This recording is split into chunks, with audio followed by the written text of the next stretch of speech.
Hello everyone, my name is Zahid. You are watching Crash Course Academy. As we have already announced that this channel is going to provide online coaching for class 8th, 9th, 10th and 12th. My name is Zahid and I will teach mathematics for class 12th. I have taken first unit algebra which comprises 12 to 13 marks, and this unit comprises two chapters, matrices and determinant. In this lecture, we will take the introduction of matrix. In this chapter, you will learn the concept of matrix. What a matrix is. Matrix is simply defined as the arrangement of numbers, or we can say functions, in rows and columns in a rectangular array. It means if we arrange numbers और functions, अगर हम numbers और functions को arrange करें रोज में और columns में इन ए rectangular array, तो उससे हम मैट्रिक्स का नाम देते हैं। नंबर्स और फंक्शंस को हम एलिमेंट्स कहते हैं या एंट्रीज कहते हैं उस मैट्रिक्स की, और मैट्रिक्स को हम जनरली डिनोट करते हैं कैपिटल लेटर्स से। जैसे कि मैंने यहाँ पर लिखा है ABC एट्सेट्रा। मैंने यहाँ पर एक एग्जांपल ली है, let A is equal to 1 2 5 6। 1 2 5 और 6 ये एंट्रीज है इस मैट्रिक्स की, या हम इसे कहें इन नंबर्स को कहेंगे ये एलिमेंट्स है इस मैट्रिक्स की।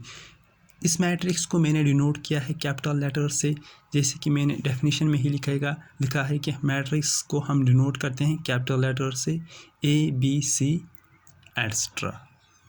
No question arises why we arrange numbers in rows and columns. क्यों हम अरेंज करें नंबर्स? तो इस तरह भी हम लिख सकते हैं 1 2 5 and 1 2 5 and 6। Why we arrange these numbers in rows and columns? For this I will take an example. Suppose the person X has 10 notebooks and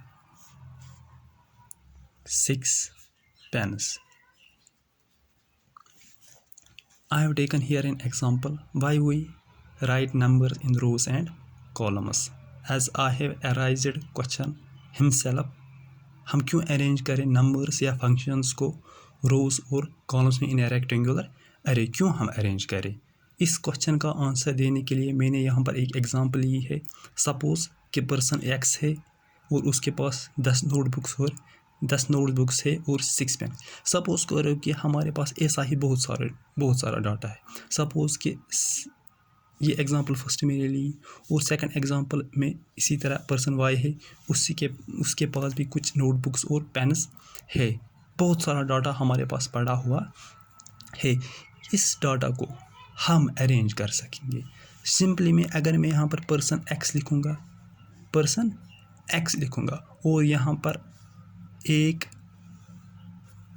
notation दूंगा, यहाँ पर लिखूँगा 10, यहाँ पर लिखूँगा 6। जैसे कि एक स्टेटमेंट में मैंने देखा, इस स्टेटमेंट में एक एग्जांपल में मैंने देखा 10 क्या है नोटबुक, 6 क्या है पेन्स। इसी तरह हमारे पास बहुत सारे पर्सन्स हैं। मैं उनकी जगह, इन सारे स्टेटमेंट्स की जगह एक मैट्रिक्स बना सकूँगा, जिसमें जो पहला कॉलम होगा उस मैट्रिक्स का वो मुझे इन्फॉर्मेशन देगा ये जो पर्सन्स है इनके पास ये नोटबुक्स है, और जो कॉलम सेकंड है वो इंडिकेट क्या करेगा, number of pens with persons. ये लेक्चर मैं यहीं पर आज कंक्लूड करूँगा। नेक्स्ट लेक्चर में हम इस टॉपिक को आगे बढ़ाएंगे। Thanks to all. Please like our videos, share our videos with friends and stay connected with us. Thanks to all. Okay, bye.